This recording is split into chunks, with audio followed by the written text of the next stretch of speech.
My name's Elayne. I'm a first-year grad student for communications.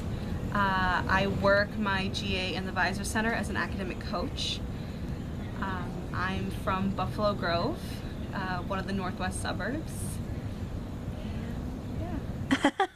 So you're a transplant, right, here in Normal Life. Yeah. You're not actually from here. Right. How's it been for you so far? How's the transition been? Oh, I did my undergrad here. Oh, you So did? it's not like this is a new area for me. Okay, well, think Yeah. back to whenever you first got here.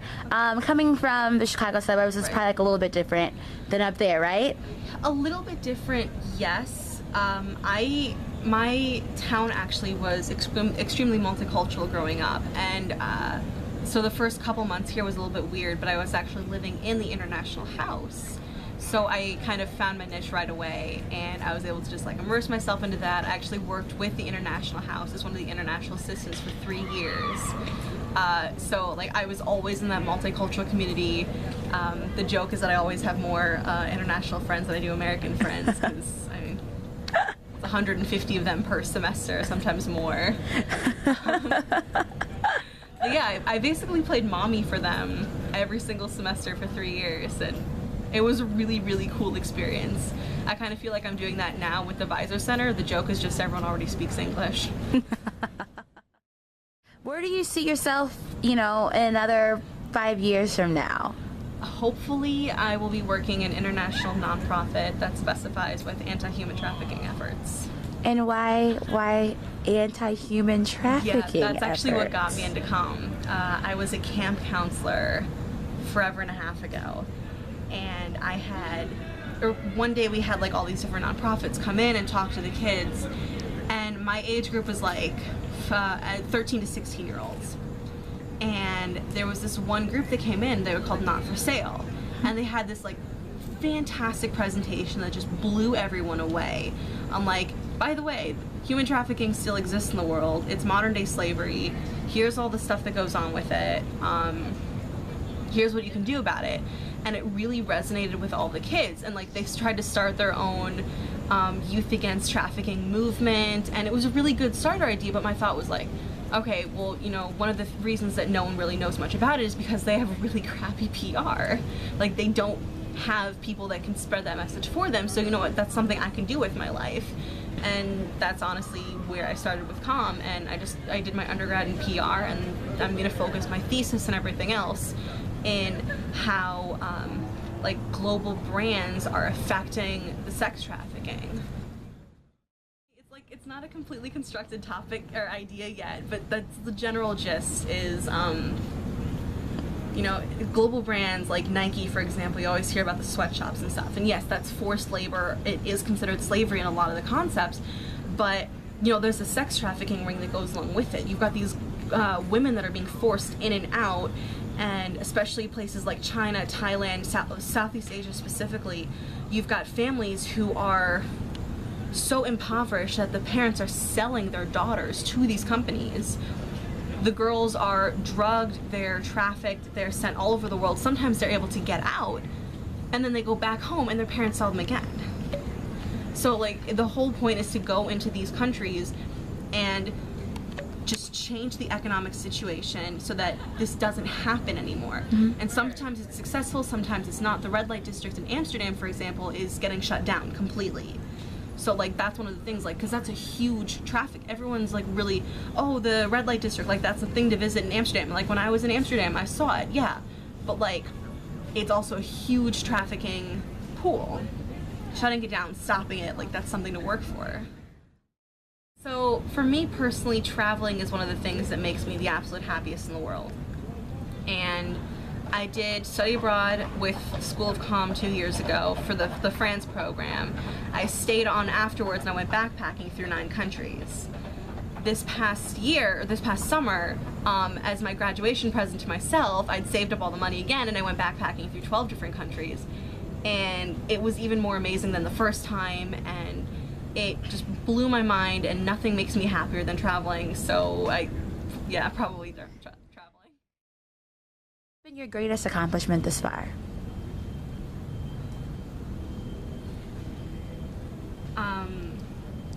So people would, they'd call me mom of the international house, and you know, 3 o'clock in the morning, mommy, like I need, but then at the end of the semester you get the letters that are like, you know, you were the first friendly face, you were the person that like made me think that everything was going to be okay, you were the person that I came to at 3 o'clock in the morning, and I know you didn't think anything of it, but like you were helping me, and when I was sitting in a corner crying because like culture shock was getting to me, you were that shoulder I was crying on. And I think that's just kind of I feel like that's the mark I've left so far, and I'm really happy about that, because I still get those letters, like birthday or postcards. I ask all of them to send me postcards from around the world, because I collect the postcards from where I've been anyway, and just like those extra little heartfelt things, like, you know, thank you for everything you did for me, when I was just being mommy. I just thought it was like, it's,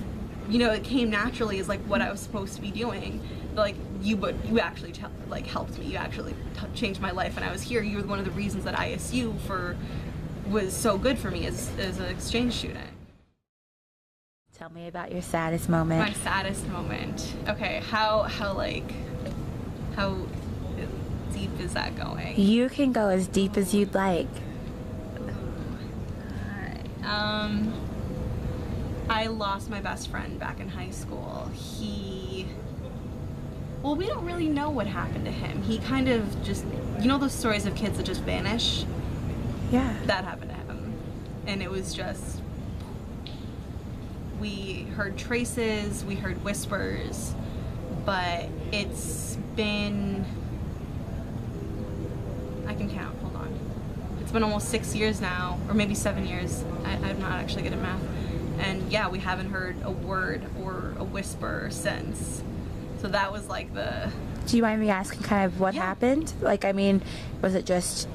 He faked a suicide. That much we know. He drove his car up through Baraboo, Wisconsin, into one of the forest preserves, and he parked his car outside of it. He wandered through the forest preserve and found one of the rivers, and he left a note and an empty aspirin bottle and all of his clothes. So we just kind of made the assumption that it was a suicide, but we never found a body. And then the whispers that we heard later on were truck drivers matching his description, picking him up on the side of the road, and like video cameras like catching him like walking through stores and stuff. So but it was only from that day. From that day forward, there was nothing. But so it's like we had time of estimated death, and then after that was like the whispers, and like he was clearly alive after he left this place, and then yeah. Oh god, that changed everything.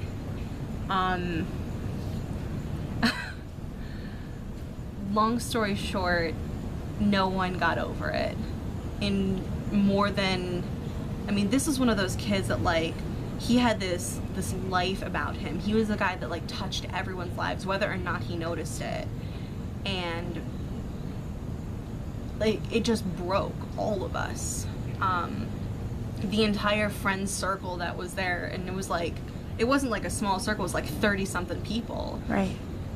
Just shattered, all of that. Like, we all went off in our separate directions. Most of us didn't talk again. At a certain point, like with the coping process, you start to blame other people because you don't know how to handle it. You know, you're just like a 16-year-old kid. You don't know anything. And so you've got all these people who've been best friends since they were 4 years old turning around and blaming, like, he did this because of you. He did this because of you. And no one knows what to do or what to say, and everyone's just blaming each other to the point when like you can't take back the words that you just said. So we all just kind of went off in our own directions and had our own lives after that. And do you think you'll ever search for him? Oh, we never gave up.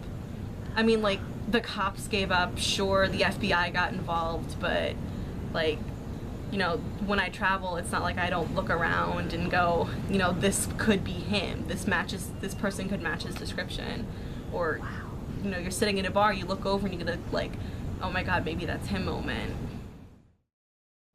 We kind of just decided a very long time ago that if he was dead, we would have found a body. Right. So he's alive. He just doesn't want to be found. Yeah. can't. smart enough. He had all the resources. He had like $3,000 cash on him. He could be anywhere. Oh, He could be anyone. He could Yeah. be anything. So if he wants to be found, you know, one day he will. But until that point in time. But like with the information we had when everything was going on, all we had was the note and the pill bottle for like a month. That's all we had. You know, everyone's got a past, everyone's got a story. And the sad parts are mine, the happy parts are mine, everyone's got those. But the human trafficking is what I want to do with mine, so spreading the message about that is more important.